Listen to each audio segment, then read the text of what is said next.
To be the best at anything, you need focus. Để làm bất cứ việc gì, Commitment bạn đều cần sự tập trung, sự and tâm huyết energy. và nguồn năng lượng.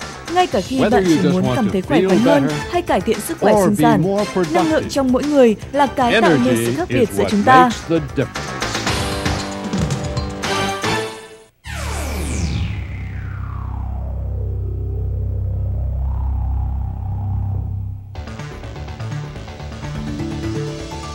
Energy is the life Năng force lượng là that nguồn sinh fuels lực cho all tất cả mọi aspects mặt, of bao gồm physical, sức khỏe thể mental, chất, sức and khỏe tinh emotional thần và cả cảm well-being. xúc. And Có thể that's nói, what viên uống Nature's bổ sung Plus, năng lượng the Energy energy Supplements của supplements, Nature's Plus and là our tất cả family of những gì bạn cần. employees are all about. Tôi cam kết viên uống bổ sung năng lượng Energy Supplements được sản xuất từ những dưỡng chất chất lượng cao nhất trong những nhà máy với thiết bị hiện đại.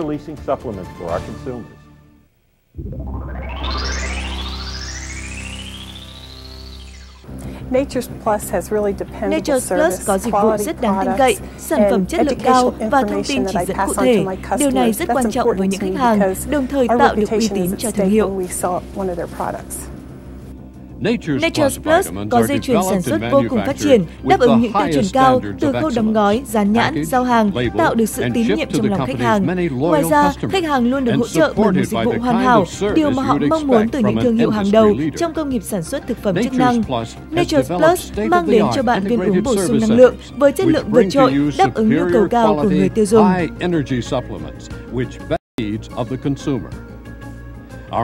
Từng khâu sản xuất trong các nhà máy luôn thể hiện sự kết hợp hoàn hảo và công nghệ dẫn đầu.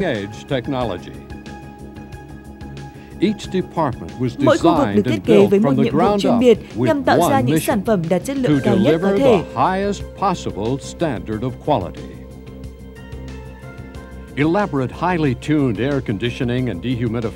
Hệ thống điều hòa không khí tự động và phức tạp luôn luôn kiểm soát bảo đảm môi trường tối ưu nhằm ngăn sự biến đổi của các nhiên liệu. Tất cả các nguyên liệu thô được kiểm nghiệm chặt chẽ cho đến khi các chuyên viên kiểm tra chất lượng đặc biệt xác nhận nguồn nguyên liệu này đáp ứng được yêu cầu về chất lượng và sự tinh khiết. Từng loại nguyên liệu được bào chế bởi các dược sĩ hàng đầu trước khi chuyển tới khu vực pha trộn. Tại đây, một máy trộn tốc độ cao tối tân hòa trộn nguyên liệu không một chút sai sót, đảm bảo tính ổn định và chính xác của mỗi công thức tạo nên sản phẩm.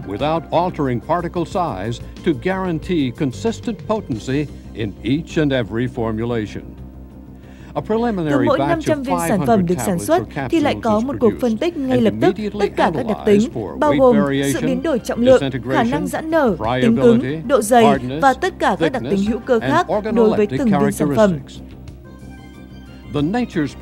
Phòng thí nghiệm của Nature's Plus sử dụng những thiết bị chiếu sáng tinh vi, chuyên nghiệp nhất có thể, đáp ứng sự cần thiết về mặt kỹ thuật để hoàn tất quá trình phân tích sản phẩm, đảm bảo cho ra đời những sản phẩm vượt trội. Performing a full range of cutting-edge analytic processes, the laboratory is unparalleled in the field of nutrition. Luôn thể hiện đẳng cấp dẫn đầu, Nature's Plus không ngừng nỗ lực phát triển những công thức sẵn có và sáng tạo những công thức sản phẩm mới ưu việt. Tôi luôn cảm thấy thật tuyệt vời với những công thức của Nature's Plus và luôn hướng tới những sản phẩm có chất lượng cao hơn nữa, dù đó là một kế hoạch khó khăn.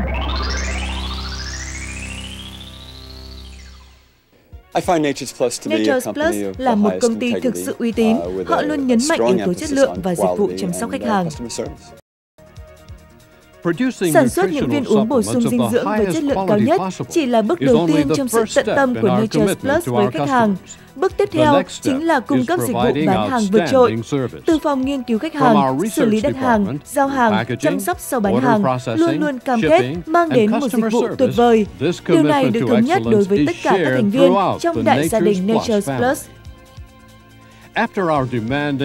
Sau khi yêu cầu đặt hàng được xử lý, các sản phẩm của Nature's Plus được chuyển tới trung tâm đóng gói và phân phối. Các mẫu sản phẩm tiếp tục được kiểm tra và chuyển đến từng phòng thí nghiệm riêng biệt để gửi tới khách hàng bằng chứng xác thực về chất lượng và tính hiệu quả của sản phẩm. Hàng năm, Nature Plus công bố phân tích về các chất trong từng sản phẩm. Những thông tin này được giải thích đầy đủ trên nhãn của tất cả các sản phẩm, có nguồn gốc 100% từ thiên nhiên, mang đến cho khách hàng sản phẩm xứng đáng nhất với giá trị đồng tiền của họ. Có thể nói, không có công ty nào khác có thể đảm bảo điều này.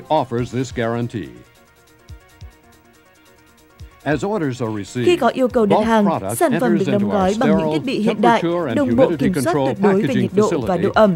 Các loại sản phẩm đã đóng gói được dán nhãn rồi chuyển tới trung tâm phân phối. Hệ thống điện toán kiểm soát việc đóng gói, đảm bảo mỗi lọ sản phẩm luôn luôn chứa chính xác số viên sản phẩm. Our computerized inventory control and shipping systems ensure that each bottle shipped contains the freshest product possible. Muốn đặt hàng, bạn chỉ cần gọi điện tới và nói chuyện với đại diện chăm sóc khách hàng. Mọi yêu cầu của bạn đều được xử lý cẩn thận và khâu gói hàng bắt đầu. Giai đoạn gói hàng được các chuyên viên thực hiện thủ công, rất cẩn thận lựa chọn từ các giá xếp sản phẩm, sau đó kiểm tra lại tính chính xác bằng máy quét laser. Từng thùng hàng được đóng lại cẩn thận và chuyển tới chính xác từng khách hàng. Nature Plus đảm bảo giao hàng trong vòng 24 giờ sau khi xác nhận đơn hàng. Nature Plus còn mang sứ mệnh tạo ra những đột phá và xu hướng mới trong chăm sóc sức khỏe. Phòng nghiên cứu chuyên sâu của Nature Plus có hơn 30 năm kinh nghiệm trong việc nghiên cứu dữ liệu khoa học về những nguồn tài nguyên sẵn có, từ đó tạo ra sản phẩm với công thức mới. Providing an invaluable resource for the development of new formulas on the cutting edge of technology. Tạp chí Energy Times ra đời là cách Nature Plus hướng dẫn các khách hàng của họ sử dụng sản phẩm và sống khỏe mạnh hơn ngay tại nhà. Từ những đồ họa khoa học, nhà sản xuất chuyển đổi chúng thành tài liệu cung cấp kiến thức sức khỏe cho người tiêu dùng. Nature Plus vẫn không ngừng nỗ lực phát triển và hình thành sự tin tưởng và trung thành của khách hàng với thương hiệu. Nature Plus qua nhiều năm đến nay vẫn luôn giữ uy tín bằng những sản phẩm chất lượng và dịch vụ hoàn hảo với khách hàng của họ. To the health food store retailer and their in turn to all the consumers.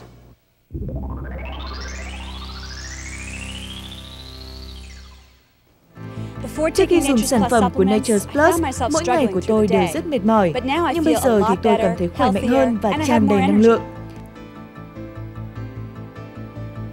Tập trung vào chất lượng sản phẩm và sự tận tâm chính là sự cống hiến và sự trung thành của mỗi thành viên trong gia đình Nature Plus dành cho khách hàng. Nature Plus luôn sẵn sàng phục vụ bạn.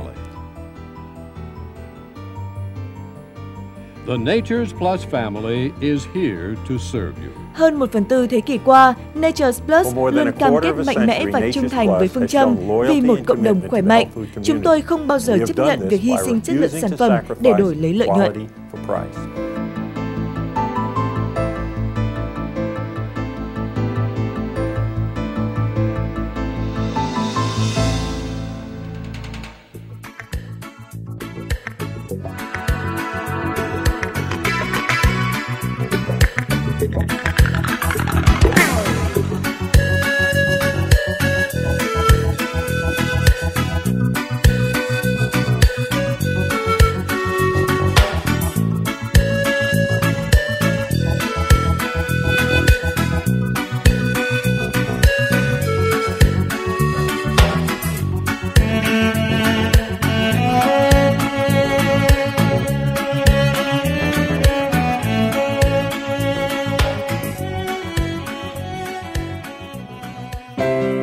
Nature Plus, năng lượng cho giới trẻ.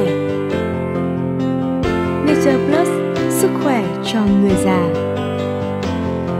Nature Plus, nụ cười của trẻ thơ. Nature Plus, cho gia đình hạnh phúc.